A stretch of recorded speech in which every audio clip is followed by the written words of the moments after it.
What's going on, guys, and welcome back to another video, and welcome to your daily news report for Monday, October 31st.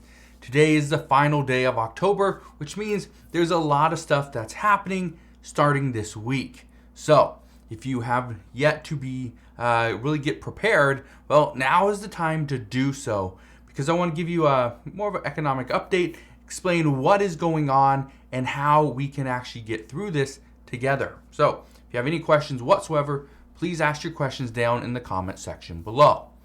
Now, here are some of the major events that are happening this week. Now, there's obviously more, but this is just what's happening. First, today is the final day that the U.S. will draw 1 million barrels of oil from our strategic petroleum reserve. That's big. That is actually very big for gas prices.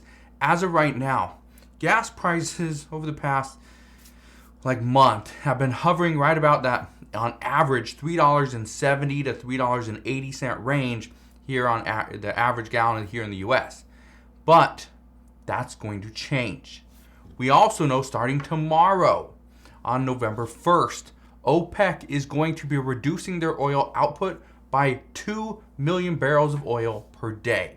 Again, this is obviously going to cause gas prices to go up. This is what is part of the struggle. Gas prices are going to go up. Right now, we're seeing a shortage of diesel. We're also seeing a little bit of shortage of gasoline once we stop drawing 1 million barrels of oil from our strategic petroleum reserve, which again starts tomorrow. That's a problem. So that is just regarding gas.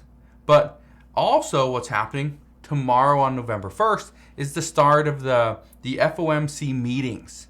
And on Wednesday, we're likely to get a 75 basis point rate hike. That is very important to understand, because we are seeing a lot more U.S. consumers putting their expenses on credit cards. I personally love using credit cards. It gives me cash back, gives me air miles, gives me points, whatever it is, right? But you have to pay those off.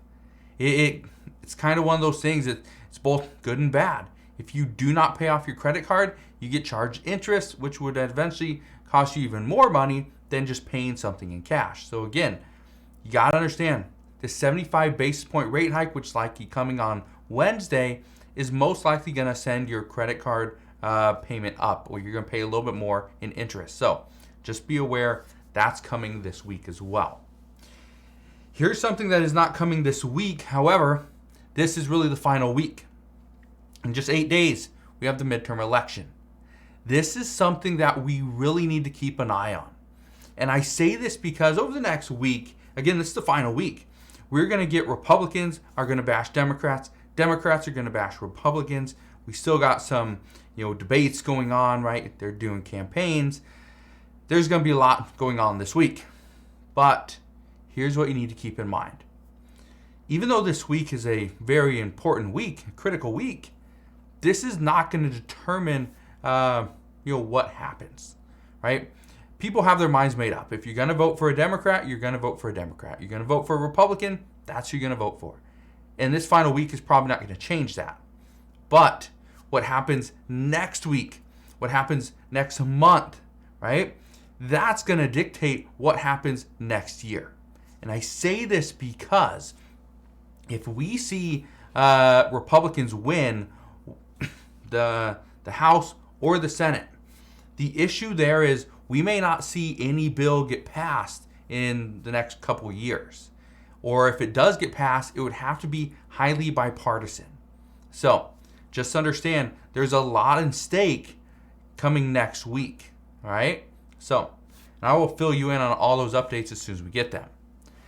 Now, one of the things that I haven't done over the past 2 weeks, I didn't do it this weekend, didn't do it last weekend, I wanted to get into some of the questions that people have been asking. Talk about some of the stories that people have been sending me, because this is big, right? What we are seeing, and again, I'm constantly opening up my email, seeing stories about what people are experiencing across the United States, even in other countries. Just this morning, let me read you the story. Just this morning, somebody sends me an email and it says, Adam, I just thought you would find this interesting. My husband woke up late last night to a bunch of loud noises in the front of our house. When he went to see what it was, there were a few men pulling apart our wood porch and putting it in the back of a truck. I could only imagine what they were there for, but they were either needing the wood for a project or they were going to use that wood to burn and stay warm.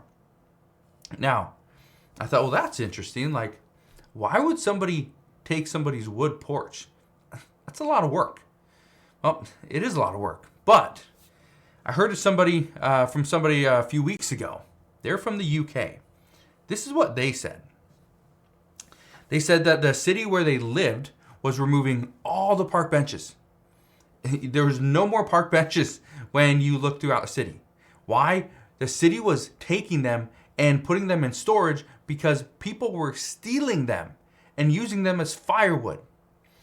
Now, and I saw this probably a couple weeks ago. After I heard about this, I looked into it, and you saw pictures on Twitter that in the UK, that there were like little homeless kind of encampments. I don't know if that's what you call it in the UK, but there are little homeless encampments where there's a bunch of park benches just sitting on top of each other, burning. So yeah, it is something that's happening. People are stealing wood. We also know over in the UK, they're having a very tough time as far as heating their homes, right? Coal's more expensive. Liquid, natural gas more expensive. Firewood more expensive. Everything is just more expensive. Now, what I can tell you though is it's going to be a rough year, okay? And it's already started, but it's going to be a rough year in 2023. We are going to see prices keep going up, and that's an issue. And I bring this up because a lot of people are expecting prices are going to come down. I don't think they are. I think prices are going to stay somewhat elevated. They may come down just a little bit, but for the staples, for rent, for certain food, for utilities, these aren't things that are going to come down. Medications, I don't think so. I think all these things are going to keep going up. It's things like retail, cars, right? Travel, those things are going to come down, but those are not essential, right? Now, I want to talk about food for a second. And I want to talk about food because we are seeing shortages of food across the US, and it's getting bigger now that there's a major shortage of diesel here in the US, especially over on the East Coast. Now, one person wrote to me and said this. I want to read this to you. Because I've been saying for a while that just because we have a shortage doesn't mean there's going to be no products on the shelf. What a shortage is going to entail is prices are going to be more expensive, or the less expensive items are going to be gone, and it's only going to be the more expensive items that will still be there. Well, this person wrote to me and said this, and I quote, "I now see what you mean by shortages of food. I went to the supermarket to grab ingredients to make my famous mac and cheese for a football party this weekend, and all the cheap items were gone. No cheap noodles, no cheap cheese. Normally it cost me around $15 to make this, but today I had to buy all the more expensive ingredients, and it cost closer to $25. So this is exactly what we're seeing. And again, when we say shortages, the products, the less expensive items are in short supply because people just keep taking them. People keep buying them, right? You got preppers, which I highly recommend become at least a little bit of a prepper, right? Be prepared. Go and buy some noodles that are going to stay good for, however many years. Go and buy canned goods, and whether it's fruits and vegetables and beans, go and get rice, right? Get some water. Make sure you are set just in case there is a major shortage inside your grocery store. Now, somebody also wrote to me and asked if we will see grocery stores not have any food whatsoever if there is a major diesel shortage. And the answer is yes. we will see some smaller grocery stores and maybe some bigger ones as well, but mostly the smaller grocery stores are going to be impacted by this because they might not be able to get the shipment that they need simply because those truckers that are delivering the products, the goods, the food, they are probably going to go to the bigger grocery store because they're getting paid more money, they're delivering more cargo. That's the issue there. So again, and I know a lot of people have been asking, like, what should we expect?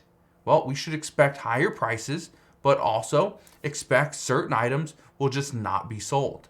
All right? Now, the last thing I just want to say is this week, again, is going to be a critical week.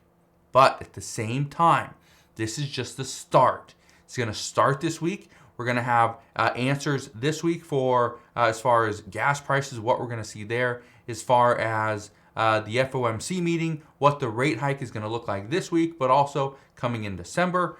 And next week, that's when we're going to know who is actually going to win the House and the Senate. So once we have all that information, I promise I will bring you that news as soon as we get it. But again, just want to fill you in on what's going on as of today. So again, thank you guys for watching. Have a wonderful rest of your day. Consider subscribing, and I'll see you guys on the next one.